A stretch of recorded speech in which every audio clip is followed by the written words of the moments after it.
الحمدللہ رب العالمین والصلاة والسلام علی رسولہ الکریم۔ السلام علیکم ورحمۃ اللہ وبرکاتہ۔ اس کائنات میں حرام اور حلال کرنے کا اختیار صرف اللہ سبحانہ و تعالیٰ کے پاس ہے، اور اللہ تعالیٰ کے بعد اللہ تعالیٰ کے اذن سے اور اللہ تعالیٰ کی وحی سے یہ اختیار رسول اللہ صلی اللہ علیہ وآلہ وسلم کے پاس ہے۔ اللہ اور اس کا رسول صلی اللہ علیہ وآلہ وسلم اگر کسی چیز کو حرام کر دے تو قیامت تک کوئی بھی اس کو حلال نہیں کر سکتا، اور اگر اللہ اور اس کا رسول صلی اللہ علیہ وآلہ وسلم کسی چیز کو حلال کر دے تو قیامت تک کوئی بھی اس کو حرام نہیں کر سکتا۔ ہمارے معاشرے میں ایک بہت ہی بڑی بیماری پائی جاتی ہے کہ ہم بہت ہی آسانی سے اور بہت ہی جلدی کسی چیز کے اوپر حرام اور حلال کا فتویٰ لگا لیتے ہیں بغیر اس بات کے تحقیق کیے کہ آیا اللہ اور اس کے رسول نے اس چیز کو حرام یا حلال کہا ہے یا نہیں۔ ہمیں اس بات سے ڈرنا چاہیے، کیونکہ شریعت میں ہمارا کوئی اختیار نہیں کہ ہم اپنی طرف سے شریعت کے اندر فیصلے کریں اور شریعت کے اندر اپنے مرضی کے قانون بنائیں اور اللہ تعالیٰ کی حرام کردہ چیزوں کو حلال کریں اور اللہ کی حلال چیزوں کو حرام کریں۔ یہ اختیار ہمارے پاس نہیں ہے۔ قرآن کریم کی کچھ آیات آپ کے سامنے رکھوں گا، اور اس کا مقصد سب سے پہلے میری اپنی ذاتی اصلاح ہے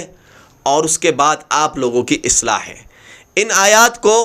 دوسرے مسلمانوں پر یا دوسرے لوگوں پر فٹ کرنے سے پہلے سب سے پہلے اپنے آپ پر اس کو لگائیں، اور ان آیات کو سنانے کا مقصد اپنے دل میں اللہ تعالیٰ کا تقویٰ پیدا کرنا ہے، اور آپ کے دلوں میں اللہ تعالیٰ کا تقویٰ پیدا کرنا ہے کہ آپ اللہ تعالیٰ کے دین کے بارے میں جب کچھ کہیں تو پہلے اس کی تحقیق کر لیں، اپنی طرف سے اللہ کی حرام چیزوں کو حلال نہ کریں اور حلال چیزوں کو حرام نہ کر دیں۔ اللہ سبحانہ و تعالیٰ قرآن کریم میں سورہ مائدہ میں 3 آیات ہیں، آیات کے کچھ حصے میں پڑھوں گا جو ہمارے ٹاپک سے ریلیٹڈ ہے۔ اعوذ باللہ من الشیطان الرجیم۔ وَمَن لَّمْ يَحْكُم بِمَا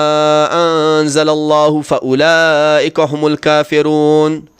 وَمَن لَّمْ يَحْكُم بِمَا أَنزَلَ اللَّهُ فَأُولَٰئِكَ هُمُ الظَّالِمُونَ وَمَن لَّمْ يَحْكُم بِمَا أَنزَلَ اللَّهُ فَأُولَٰئِكَ هُمُ الْفَاسِقُونَ۔ اللہ سبحانہ و تعالیٰ نے ان لوگوں کے بارے میں جو اللہ کے قانون کے مطابق، اللہ کی شریعت کے مطابق فیصلے نہیں کرتے، ان کو کافر کہا ہے، فاسق کہا ہے، ظالم کہا ہے۔ اب ان آیات کی بہت گہری تفاسیر ہیں اور اس کی بہت ہی ڈیپ نالج چاہیے ان کے احکام کو سمجھنے کے لیے کہ آیا یہ آیات ان کی تفسیر کیا ہے، یہاں پہ جو کفر ذکر ہوا ہے آیا وہ کفر اکبر ہے، کفر اصغر ہے، وہ کیا ہے، ابن عباس کا قول کیا ہے، اور کیا یہ مسلمانوں کے بارے میں یا صرف کافروں کے بارے میں، اس تفصیل میں نہ میں جانا چاہتا ہوں اور نہ میرا وہ ٹاپک ہے۔ میرا جو ٹاپک یہ ہے کہ ہمیں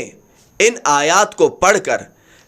خود اللہ کا تقویٰ اپنے دل میں اختیار کرنا چاہیے کہ ہم اپنی زندگیوں میں، اپنے روزمرہ معاملات میں جب ہمیں معلوم ہو کہ اللہ اور اس کے رسول کا فیصلہ یہ ہے تو پھر ہم اس فیصلے کو اپنے نفس کی وجہ سے تبدیل نہ کریں۔ ہم یہ نہ کہیں کہ ہمیں معلوم ہو کہ اللہ تعالیٰ نے اس چیز کو حرام کیا ہوا ہے اور ہم اس کو حلال کر دیں یا حلال کو حرام کر دیں۔ ہم کیا کرتے ہیں، ان آیات کو ایک دم سے دوسروں پہ لگا دیتے ہیں اور ایک دم سے دوسرے مسلمان کے اوپر فتوے لگا دیتے ہیں۔ یہ میرا مقصد نہیں اور نہ یہ میرا کام ہے، نہ آپ کا کام ہے۔ یہ کسی معین شخص پر فتویٰ لگانا یہ بہت بڑا کام ہے جو میرا اور آپ کا لیول نہیں ہے، یہ علماء کا، کبار علماء کا کام ہے۔ ہمیں ان آیات سے اپنے لیے نصیحت لینی چاہیے کہ ہمیں اللہ تعالیٰ کی حرام چیزوں کو حلال نہیں کرنا چاہیے اور حلال چیزوں کو حرام نہیں کرنا چاہیے. کیونکہ یہ بہت بڑا گناہ ہو جائے گا، اور اگر ہم جان بوجھ کے معلوم ہونے کے باوجود یہ سب کچھ کرتے ہیں تو یہ ہمیں کفر تک لے جا سکتا ہے. تو اللہ تعالیٰ ہمیں اپنا تقوی اختیار کرنے کی توفیق عطا فرمائے، اور ہم جو بھی عمل کریں خالص اللہ کے لیے کریں، اور ہم اللہ تعالیٰ کے شریعت پہ ویسے ہی عمل کریں جیسے 1400 سال پہلے اللہ تعالیٰ نے وحی کے ذریعے نبی کریم صلی اللہ علیہ وسلم پہ جو شریعت اتاری، ہم اس پہ عمل کریں جیسے صحابہ کرام نے عمل کیا تھا. اللہ تعالیٰ جو میں نے کہا اس پہ مجھے عمل کرنے کی توفیق عطا فرمائے، اور آپ کو بھی اللہ سبحانہ و تعالیٰ قرآن و سنت پہ عمل کرنے کی توفیق عطا فرمائے. وآخر دعوانا ان الحمد للہ رب العالمین، والسلام علیکم ورحمۃ اللہ وبرکاتہ.